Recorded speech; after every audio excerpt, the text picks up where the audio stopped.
The Night Lion of Idanuh. In the ancient and sacred village of Idanuh, where the trees whispered secrets to the wind and moonlight bathed the earth in silver, filtering through the darkness of the night, a legend once lived. A legend that haunted the land long after the last drumbeat of its tale sounded. Cruelty reigned in secret and open silence, for a price of safety from mysterious disappearance and grievous termination for fun. A story of power, pride, blood, and the invisible war between man and beast. A story whispered beside fires, and feared in the shadows. This is the story of Idanuh, the hunter of all hunters, and the night lion who walked as a man. The king of the hunt. Idanuh was a name that stirred awe and fear in equal measure in the ancient village of Idanuh. Tall, broad-shouldered and wrapped in muscles, carved by years of survival. He moved with the grace of a predator and the pride of a king with a dominating confidence. Every day, meat sellers from the market gathered outside his compound like pilgrims, waiting to collect portions of gazelle, boar, antelope, or buffalo that he delivered from the heart of the forest. He was loved for the fresh meat he provided but feared to be crossed.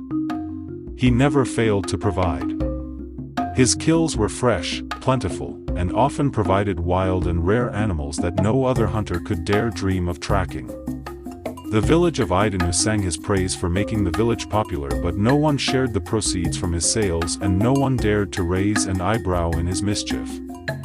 The neighboring communities sent gifts and invited him to honor and grace their occasion with his presence.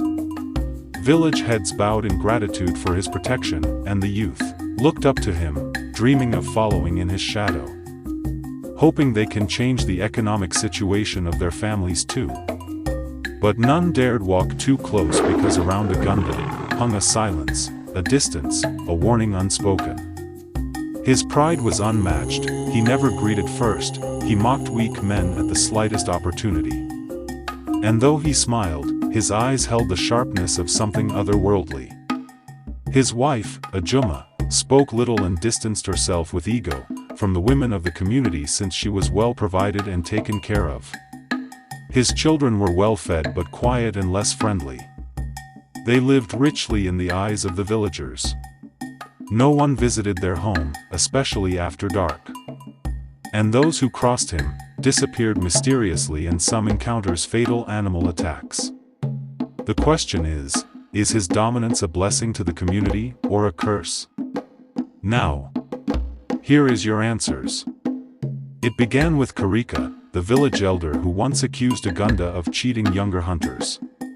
He hoards, Karika had said publicly, and he has no respect for our gods. Idanuh did not say much for a response, but within days, Karika was found dead in the hunting forest. His chest torn open by claws, with his blood staining the earth in patterns that no one could explain.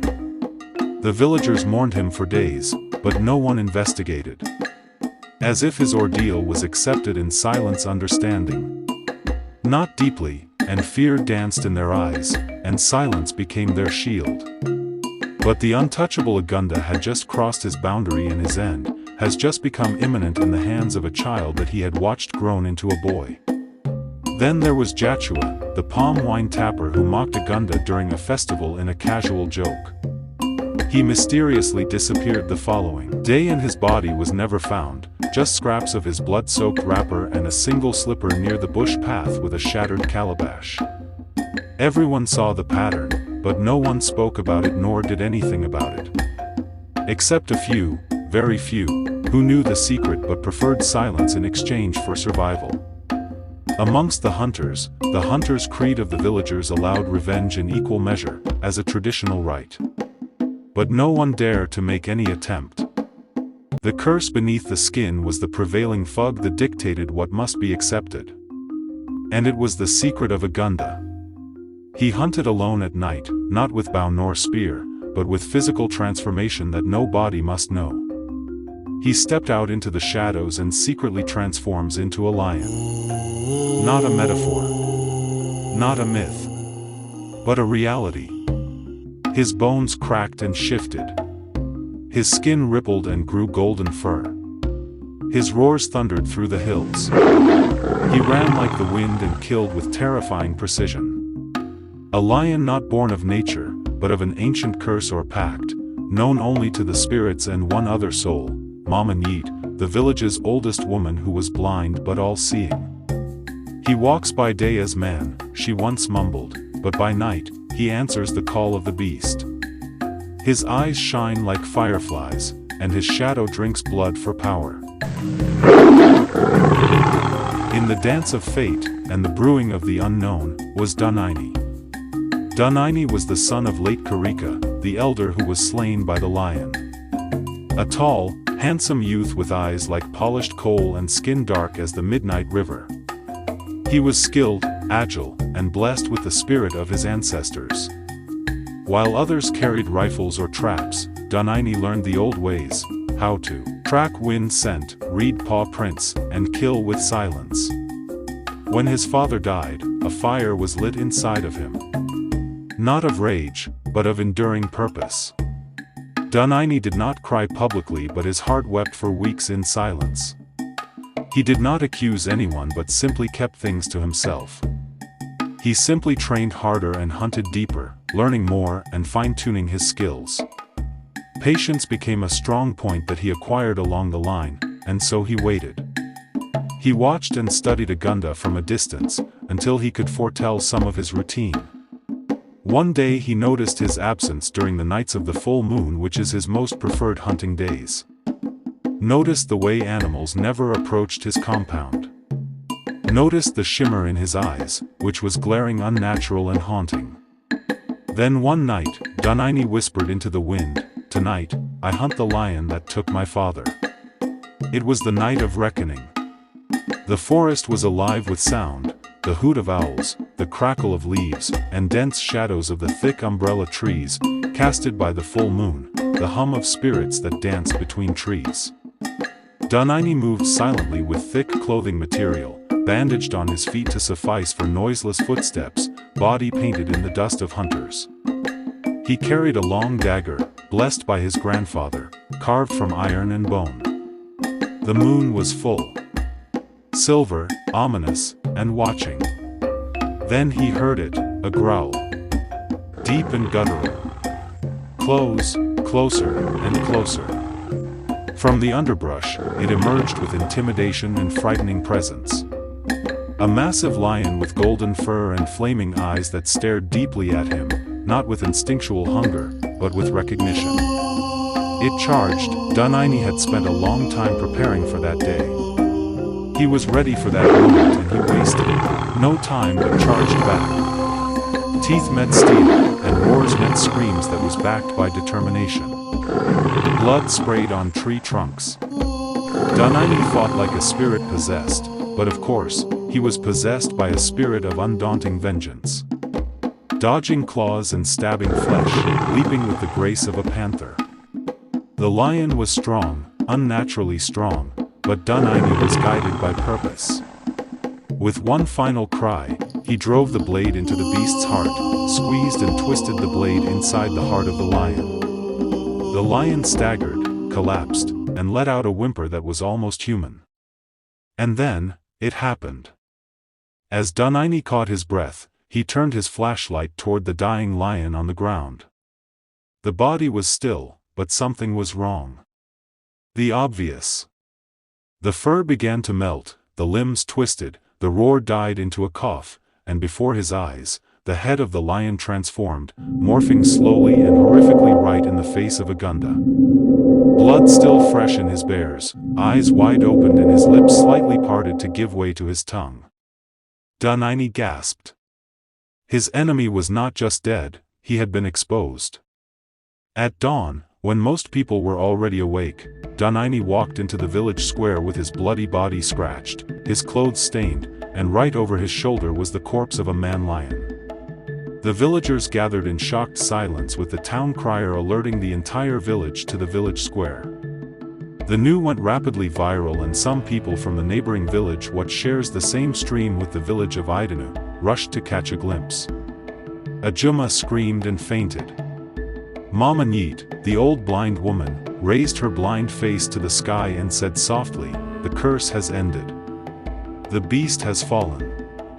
Then she made her way to the village square and congratulated Idanuh for ending the curse. As she was leaving, she turned and stared at Idanuh. She said to him, "My son, be careful with who you love." She walked away, but Idanuh quickly dismissed her advice on the ground that he never had any love for Agunda. And neither did Agunda had any love for him. He quickly went home to clean up and freshen up. He came back to the village square, and to his surprise, so many people had gathered with different groups of elders discussing here and there. Shock turned to murmurs, murmurs turned to gasps, and then, to understanding. Some people in the crowd that still nursed the intimidating fear of Agunda gave him a distant thumbs up with a concealed smile. One by one, the villagers began to bow, not in mourning but in acknowledgement. The terror of years had ended and the truth had clawed its way from the shadows. But there she was, right there in the crowd, looking in silent stare with an indifferent expression. Her beauty was striking with a different flare of attraction. The atmosphere was already changing from a concealed relief, to an open discussion of triumph and karma. Sweet vengeance. As some men moved closer for acknowledging handshake with Idanuh, he was slowly moving towards the girl in the crowd. Some women ignored the mourning family of Agunda and started chanting victory war song. Everything was happening all at the same time, and the village square suddenly came alive. Villagers began to drop their fears and turn to celebrate Idanuh. Children danced barefoot, women ululated from the sides, and old men in wrappers beat the ground with their canes, chanting praises to the gods of strength and victory. Today is the day that Idanuh, son of Karika, avenged the murder of his father, a wonderful man, and brought joy to other families whose members were victims of cruelty. And the entire people of this village, an elder announced at the top of his voice, to the singing crowd. Marketers who came that morning to buy meat from Agunda simply watched in shock. Idanuh stood calmly with a faint smile hanging on his face, with his attention totally on the girl in the crowd. His heart pounded from something strange that he couldn't explain. A strange flutter, like a whisper from fate. He looked directly at her as she looked at him. Standing quietly at the edge of the crowd, dressed in a simple outfit that accentuated her natural endowment. She was a girl unlike anyone he had seen around. She wasn't dancing. She wasn't shouting. She wasn't even smiling. She stood there watching him with calm, curious eyes, as if she was trying to read him beneath all the noise. Idanuh's breath caught in his throat. "Who is that?" he whispered to himself. As if sensing his gaze, the girl turned her head over so slightly, just enough for their eyes to meet again. In that brief moment, it was as if the whole village melted away. The drumming, the noise, the celebration, all faded away. While the village elders poured libations and youths continued to celebrate, Idanuh slipped away from the celebration and trailed the girls who was already walking away. His heart beat faster as he approached, and he wondered why. Just by the palm tree before she crossed over to her village, he caught up with her the moment she sat on a huge rock to rest and reflect on what just happened. Sitting on the rock, she epitome a goddess of beauty, looking like a question waiting to be asked. Idanuh cleared his throat and startled her as she looked up from her deep thought. Then she wondered why he was there. "You're the hunter that your village is celebrating," she said with her voice like a gentle river. "And you're the girl who made me forget my own name," Idanuh replied with a grin. She chuckled and tried to stay focused as different thoughts ran through her mind. "Is that how you talk to all the girls?" "No," Idanuh said honestly. "I don't talk to girls much." "But you are not from here, are you?" "No, I'm not, I'm from the neighboring village." Then she suddenly remembered that her mother had warned her since childhood, not to disclose her identity to the people of the village of Idanuh. So she decided to be careful with what she said. In reality, she was actually the illegitimate daughter of the man that had just been killed by Idanuh. This secret was only known to herself and her mother. She was his favorite child that no one knew, and he provided her with everything she ever asked and treated her specially on a daily basis. Her name was Kaliwa, and her father, Agunda, meant everything to her, and he had just been killed by the same suitor, standing before her right then and celebrated by her people. Her ultimate mission right then was to avenge her father's death in one way or the other. Idanuh, a naive celebrated hero of Idanuh village, sat down beside her, still catching his breath, not from exhaustion, but from the way she held herself, like a calm spirit in a storm. "I'm Idanuh. My friends call me Dunny, but you can call me anything you want," he said, half joking. She smiled again with intended innocence and said, "I am Kaliwa. You did great today, and I can tell by the way your people are celebrating." "Thank you.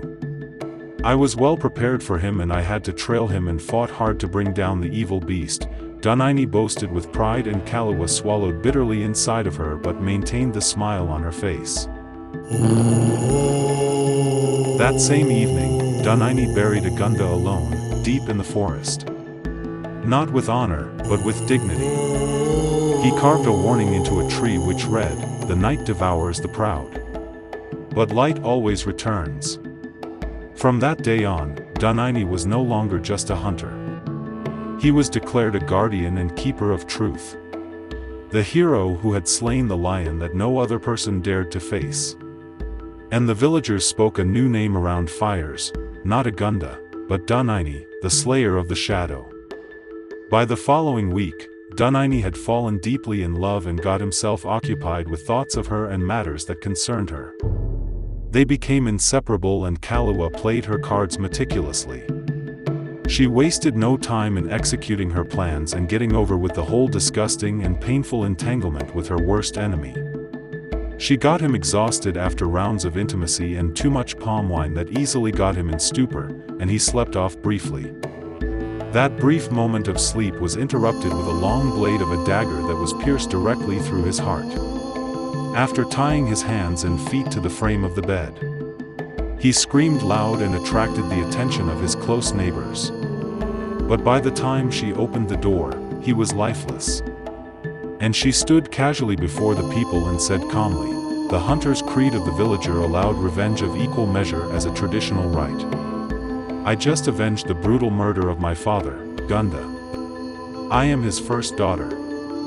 Now, will you people sing songs of triumph for me as you did at the village square when he took my father from me?" Everyone looked at her and pushed her out of the way with annoyance as they made for the lifeless body that laid half naked inside. She sneaked away and disappeared from the scene. Agunda was gone. And Idanuh gone. You may reign as a hero, but remember, be careful who you fall in love with. Mama Neat did warn Idanuh, but he didn't listen. The village of Idanuh was a village of hunters. The hunter's creed was detrimental to their posterity. The callousness of men, pride and curse, and brutal vengeance was rampant and worse than jungle justice. Until this day, it is said that if you walk through the forest of Idanuh on certain moonlit nights, you can still hear the final roar, the sound of a man who thought himself a god, but forgot that even gods can fall when they stand on the bones of others. And if you listen closely within the Idanuh community, you will hear tales of a young brave hero of the community, who fell for love, and failed his people, when they needed him most. Please subscribe to this channel for more interesting tales. Stay blessed.